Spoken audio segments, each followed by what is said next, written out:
what is good, guys? Welcome back to another video where today we'll be speaking about the 10 most underrated Premier League signings this summer, in my opinion. Let's get straight into it. Number 10, I put Mazraoui from Manchester United. Now, I think this guy is absolutely incredible. He could play right back, left back. In his first few games for Man United, he has been one of the best players on the pitch, and it's absolutely incredible how Bayern did not play him, probably due to him being in competition with Davies and Kimmich, who are both very, very good fullbacks. But Mazraoui absolutely great offensively and also defensively. Now moving on to Amadou Onana. This guy is absolutely incredible. Honestly, in Everton he was pretty good, but the team that he was in wasn't doing too well, so Aston Villa needed to get a center defensive mid as Douglas Luiz made his move to Juventus. So they were kind of missing that CDM spot, and I think Amadou Onana fits perfectly right into that team. Very tall. He's 6'5" actually. I thought he was shorter, but that is absolutely great for a defensive midfielder. He has the passing range. Obviously, he's very good at tackling, very physical. He already scored 2 goals for Aston Villa so far, so great start for him, and I think he will be one of the standouts, as I said in my video that I made about the standouts. So moving on to number 8, we have Pedro Neto. This guy made the move from Wolves to Chelsea, and I think he made a good move because at Wolves, towards the end of his career at Wolves, he didn't really play much, maybe because he had an injury or something, but I think this guy is absolutely incredible. Very, very fast, good with the ball. Honestly, his movement is one of the standouts for me. I remember when he came on for Chelsea on his debut for a small cameo, his movement was incredible. He just passed it to Joao Felix and then made a darting run down the line, and Joao Felix passed back to him and he just ran all the way to the byline, cut it back to Felix, and Felix put it into the net. So Pedro Neto, I think this guy will be a very, very good addition to this Chelsea team. I think he deserves the start as well because Mudryk, he has not been the best this season. Moving on to number 7,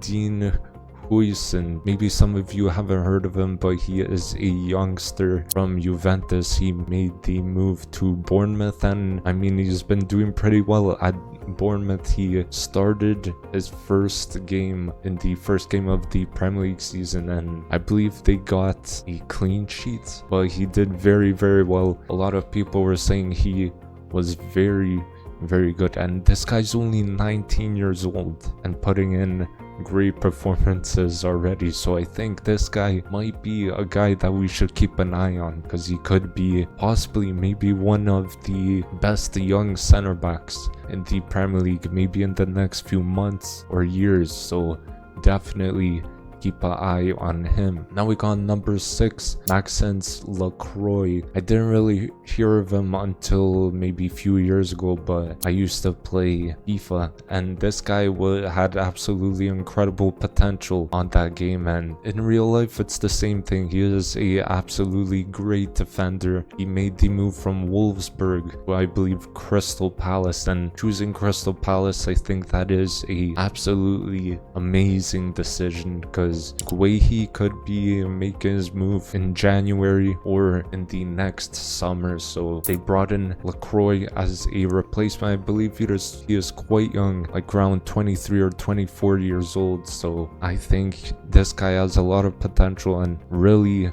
good center back, because a lot of good center backs have come out of Wolfsburg. I think Van de Ven used to play for Wolfsburg, and now Lacroix has came into the Premier League. So another center back that we should look out for. Now, the 5th most underrated player in the Premier League, I think that is Emil Smith Rowe. We have seen how good he was at Arsenal. Unfortunately, he did not get the game time as we had Odegaard and other center mids or cams in the team, so I think the right move for him was to move to Fulham. Unfortunately, I did want him to stay at Arsenal, but he made the move and he started quite well at Fulham, already scoring in preseason. He scored in his first game or first two games and 2 goals for him in preseason, and I think he'll help Fulham a lot because this guy is very good technically, keeps the ball very close to his feet, could score with his head. He's absolutely incredible, very creative player as well. I think he could play multiple positions as well. He started his career at left wing, but then he moved into the cam position where I think that's where he really thrives. So at Fulham, I think he's going to do very, very well. Now in number 4, we have Federico Chiesa. Now this is a absolutely incredible signing for Liverpool. They brought him in for only 13 million pounds or euros. That's absolutely incredible. This guy has proved it in the Euro 2020 competition. I know that was like 4 years ago, but this past Euros, this past summer, was alright, but he didn't really hit the standard that he was at before. But at Juventus, he also did not get like much game time or perform too well. At Fiorentina is where he really did good before he made the move to Juventus, but something went wrong at Juventus. So this move to Liverpool I think is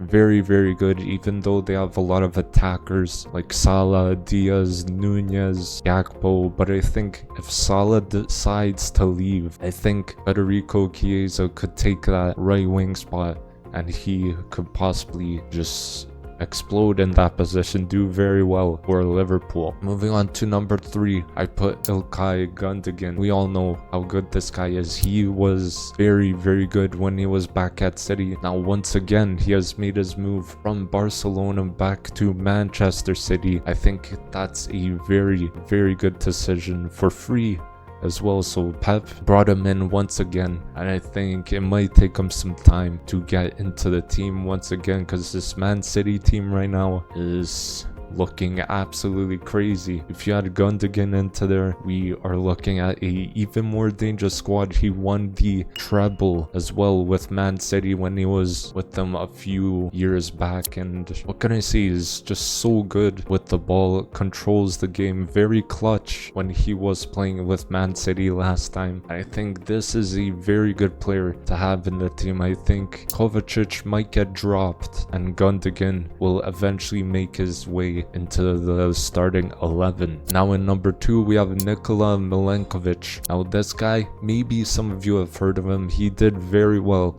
I think, in the Serbian team in the Euros. They were quite well set up defensively. Nikola Milenkovic, very good player with the ball. He's a center back, I believe. He's a very tall guy, maybe 6'4", 6'5", but absolutely incredible center back. I think he was the main one from the back 5 of Serbia that was pushing up and like progressing the ball forward, so he could do that for Nottingham Forest. I think this guy will be very, very good at Nottingham Forest, and he could possibly help them defensively as well, probably score some headers as well, but I think he does need some time to adapt into a new league. He obviously lost the final of the Conference League with Fiorentina last season, which was a bit rough, but what can you do? He did very well with club and country, so that's probably what stood out to Nottingham Forest, and very good player they got right here.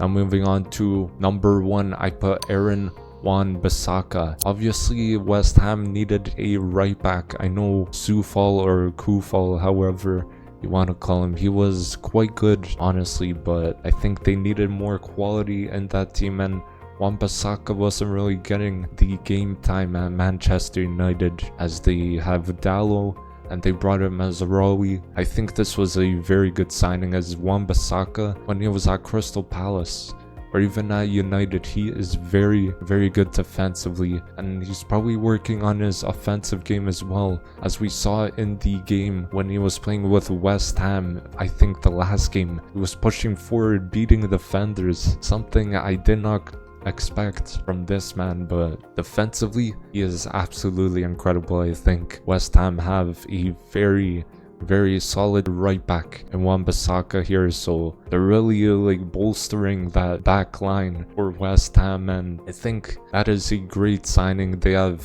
now Aaron Wan-Bissaka will probably start, and then Soufal will probably be the backup, and they might like rotate them throughout, like if they have cup matches or like in Europe. I don't think they're in Europe, but very good signing for West Ham. They have done a lot of good business this summer, and I think I see them being like mid-table, honestly. So thank you guys for watching. Hopefully you did enjoy the video. Don't forget to drop a like, comment down below your most underrated players from this Premier League signings in the summer, and don't forget to subscribe as well, and I'll see you guys in the next video. Peace.